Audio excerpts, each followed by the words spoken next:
अजून very good.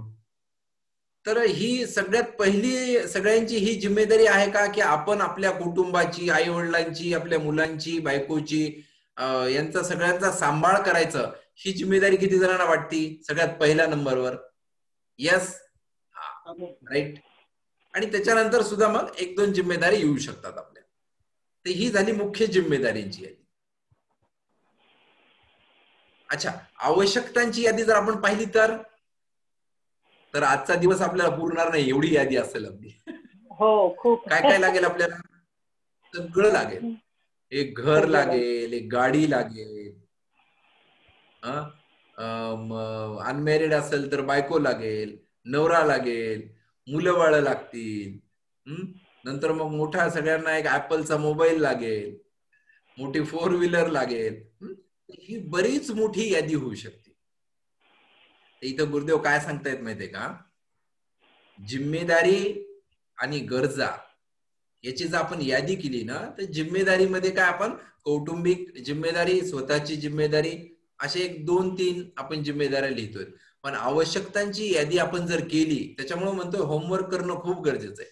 तुम्ही homework ज्यांनी केलाय त्यांना इमिडिएट लक्षात येईल बघा, जिम्मेदाऱ्यांची यादी कमी असेल आणि आवश्यकतांची यादी खूप मोठी असेल. राईट. तर इथं ना एक आनंदाचं सूत्र सांगतायत गुरुदेव, हॅपीनेसचं एक सूत्र सांगतात, इक्वेशन सांगतायत. काय इक्वेशन सांगतायत? जिथं जिम्मेदारांची यादी एकदम कमी आहे आणि गरजा आपल्या भरपूर आहेत, तिथं कुठल्याही ज्योतिषाकडे जायची गरज नाहीये. ते जीवन आपलं दुःखाने भरलेलं राहणार. आणि अच्छा, दुसऱ्या कंडिशन मध्ये जिथं गरजा आणि जिम्मेदारी समजा बरोबर असतील, तर ते जीवन कसं राहणार? संघर्षमय राहणार. आणि ज्या ठिकाणी जिम्मेदारींची यादी मोठी आहे आणि आपल्याला आपल्या स्वतःसाठी फार कमी पाहिजे, आपल्या गरजा खूप कमी आहेत, ते जर जीवन पाहिलं तर ते जीवन आनंदाने आणि प्रसन्नतेने भरलेलं राहणार. त्यामुळं आता प्रत्येकानं यादी करायचं आणि या सूत्रामध्ये ठेवायचं, मग आपल्याला लक्षात येईल की आपण कुठं आहे. राईट. दुसरं आपण काय समजतो माहितीये का, जिम्मेदारी म्हणल्यानंतर एक जिम्मेदारी शब्द ऐकल्याबरोबर ना आपल्याला एक बोज वाटायला लागतो. असं वाटायला लागतं की अरे बाबा, मला कशाला जिम्मेदारी, दुसऱ्यांना देऊन टाका. येस, किती जणांना असं वाटतंय? हे का वाटतं माहितीये का असं? कारण त्या जिम्मेदारीचा खरा अर्थ आपल्याला माहिती नाहीये, त्या जिम्मेदारीचे खरे फायदे आपल्याला माहिती नाहीये. त्याच्यामुळं अर्धवट ज्ञानामुळे किंवा अज्ञानामुळे जिम्मेदारीपासून आपण दूर पळून जायचं बघतोय. जनरली असं होतं बघा की जिम्मेदारी म्हणलं की एक नकोसं वाटतं आपल्याला, नको बाबा जिम्मेदारी म्हणलं की एक बोज वाटतो डोक्यावर, एक टेन्शन येतं की नको मला जिम्मेदारी ही. पण बघा तुम्ही, एखाद्या वेळेस असा काही प्रसंग आठवून बघा की एखादं कार्य करायचं होतं आणि तुमचं ते जिम्मेदारी होतं की ते कार्य पूर्ण करायचंय, परंतु तुम्ही ते कार्य नाही केलं, तर आपल्याला कसं वाटतं? दुःख वाटतं, परेशानी वाटते, आपल्याला टेन्शन येतं, आपल्याला कमीपणा वाटतो, ह्या सगळ्या भावना येतात. आणि जसंही समजा एखादं काम असेल आणि ते काम करण्याची आपली काही जिम्मेदारी नाहीये, तरी सुद्धा एक पाऊल पुढे टाकून ते जर काम आपण पूर्ण केलं तर मग कसं वाटेल बरं आपल्याला? रुपाली दीदी, कसं वाटेल आपल्याला? चांगलं वाटेल, चांगलं वाटेल, आनंद वाटेल, प्रसन्नता वाटेल, आपल्याला कॉन्फिडन्स वाटायला लागेल.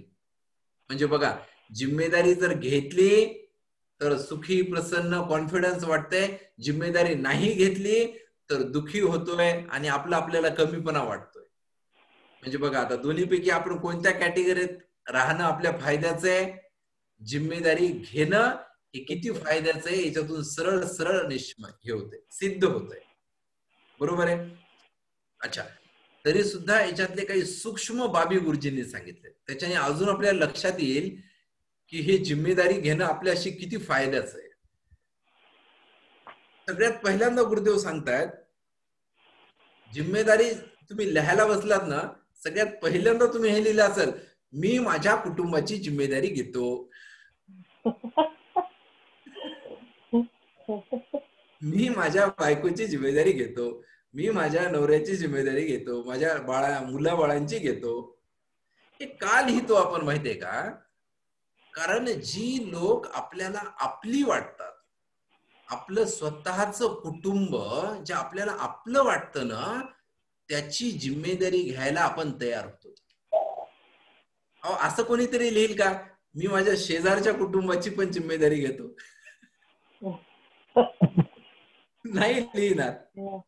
तो काय स्वतःच्या कुटुंबाची जिम्मेदारी घेणार. कारण का, स्वतःचं कुटुंब, आई वडील, मुलगा मुलगी, आपली पत्नी, आपल्या घरातली सगळी मंडळी, ही लोक आपल्याला आपली वाटतात म्हणून त्याची जिम्मेदारी घेतोय.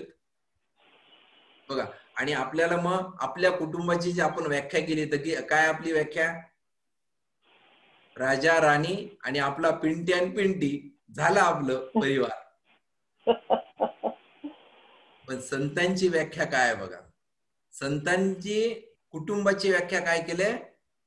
हे विश्वची माझे घर, हे संपूर्ण जे विश्व आहे ना, ते माझं घर आहे, हे सांगतायत संत. आणि मग जसं आपण आपल्या कुटुंबाची जिम्मेदारी घेतो, तर संत किती घेतील? संपूर्ण विश्वाची घेतील. म्हणून बघा, सगळ्या ब्रह्मांडाची जिम्मेदारी गुरुदेवांनी घेतली आहे. गुरुजींनी सांगितले की प्रत्येक देशातल्या प्रत्येक माणसाने सुदर्शन क्रिया करावी आणि आनंदी आणि प्रसन्न राहावं, ही जिम्मेदारी घेतली आहे. आणि त्याच्यामुळे बघा, आज 160 देशामध्ये आपले आश्रम आहेत. इतक्या मोठ्या प्रमाणात कार्य चालू आहे. तर जसंही आपलेपणाचा भाव वाढतो, आपली जिम्मेदारी सुद्धा वाढायला लागते. आणि आपलेपणाचा भाव कुठून वाढतो? साधनेमधून, प्राणायामामधून, सुदर्शन क्रियामधून आपल्याला आपलेपणाचा भाव वाढीला लागतो. बघा, आपण 2 दिवस झालं सोबत आहोत. आम्ही जर तुमच्या शहरामध्ये आलोत आणि आम्हाला जर काही काम पडलं, आम्हाला काही मदत लागली, तुम्ही करणार की नाही बरं मदत? आम्हाला किती जण करणार? यस. बघा, प्रत्येकाने हात वर केलाय. का केलाय? कारण तुम्हाला आपल्यामध्ये एक आपलेपणाचा भाव निर्माण झालाय. कशामुळे निर्माण झालाय? कारण तुम्ही एक छोटी जिम्मेदारी उचलली की हे 4 दिवस पूर्ण शिबिर करण्याची जिम्मेदारी उचलली.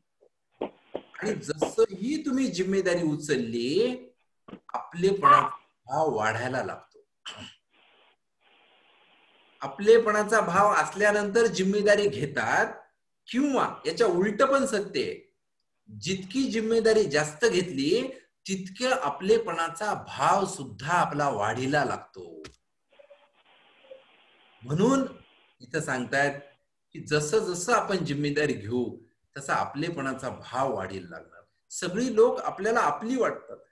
अहो, हा आपलेपणाचा भाव इतका सुंदर आहे ना, इतका हा भाव जर आला तर दुसरं कशाचीच गरज नाही, आनंदाने आणि मस्तीने आपण जीवन जगू शकतो.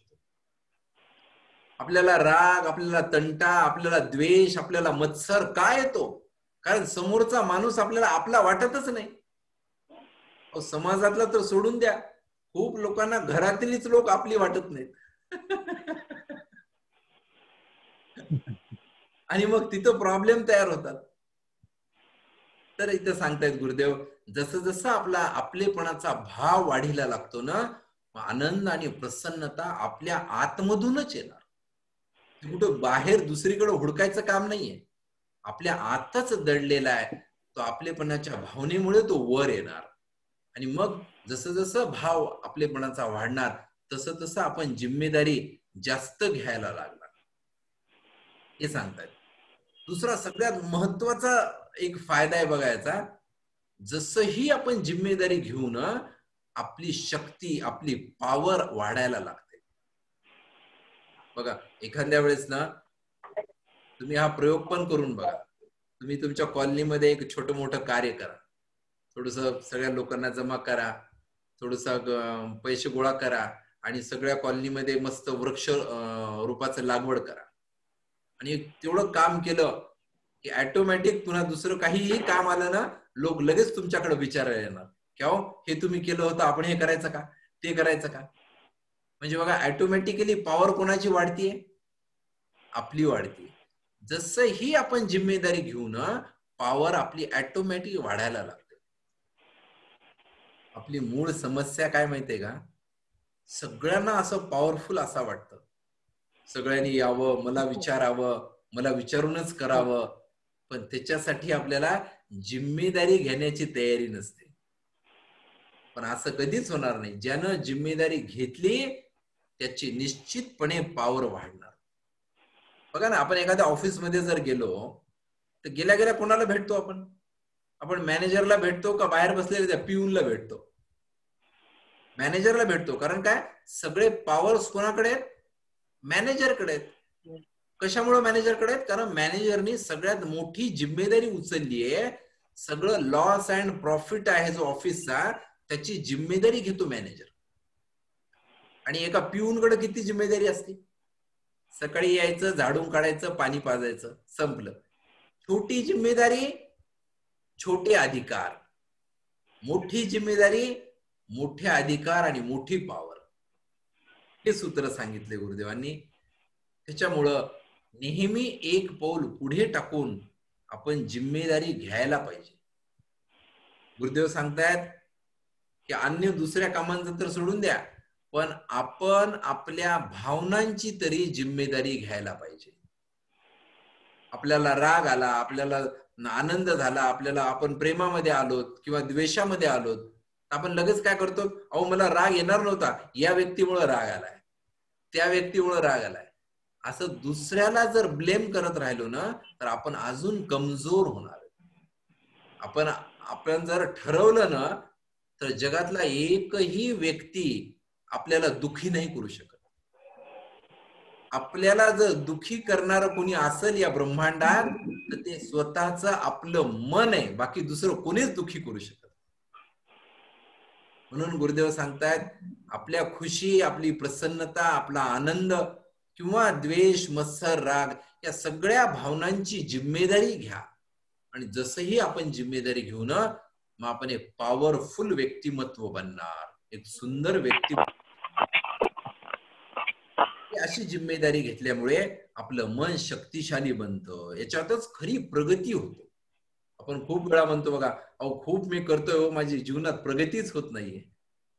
कशी होईल प्रगती? एकही जिम्मेदारी घ्यायला तयार नाहीयेत.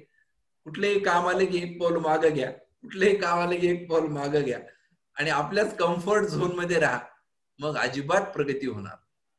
जीवनात जर प्रगती व्हायची असेल तर जिम्मेदारी घ्यावं लागेल. जिम्मेदारी घेतलं, आपलेपणाचा भाव वाढणार, आनंद वाढणार आणि प्रसन्नता येणार आपल्या जीवनामध्ये. तर त्यामुळे सांगतायत, जिम्मेदार व्यक्ती फक्त आनंदी आणि खुश राहू शकतो. येस, घेणार सगळे जिम्मेदारी? गुड.